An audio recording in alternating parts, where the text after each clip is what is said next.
এত বড় দুঃসাহস হয়ে যায়। হ্যাঁ, আমি প্রধানমন্ত্রী এসে আমারটা যা করুক ওটা আমি কিছু মনে করি না, কিন্তু যিনি আমাদের জাতির পিতা, যার আইন আছে, সেখানে হাত দেবে এত সাহস কোত্থেকে পেল? যুক্তরাজ্যে বসে একই বললেন শেখ হাসিনা। বিস্তারিত জানতে ভিডিওটি না টেনে শেষ পর্যন্ত দেখুন।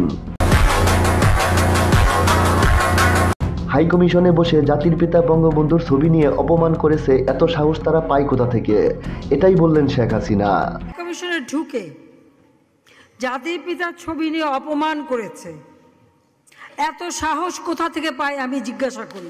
প্রবাসী ভাইদের উদ্দেশ্যেও শেখ হাসিনা বললেন, যে হাত দিয়ে জাতির পিতার ছবি তারা ভেঙেছে তাদের জন্য উপযুক্ত ব্যবস্থা নিতে হবে। প্রবাসী বাঙালিদের আমি বলবো যে যারা এই ঘটনাগুলি ঘটিয়েছে তারা চলাফেরা করে না, তাদের দেখেন না, যে হাত দিয়ে জাতির পিতার ওই ছবি নিয়ে তারা ভেঙেছে তাদের যা উপযুক্ত করা উচিত সেটা করতে হবে। আমাদের ছাত্র ভাইয়েরা যেভাবে শেখ হাসিনার পতন ঘটালেন তাতেও তার শিক্ষা হয় নাই, তারপরেও তার মুখ থেকে এত বড় বড় কথা বের হয় কিভাবে? দূর থেকে যতই লাফালাফি করেন না কেন, দেশে আসার পর গণহত্যার জবাব আপনাকে দিতে হবে।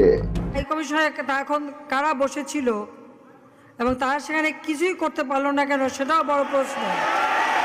দেশের মানুষ অপেক্ষায় আছে। আপনি কবে দেশে আসবেন? আপনার গণহত্যার বিচার কবে করা হবে?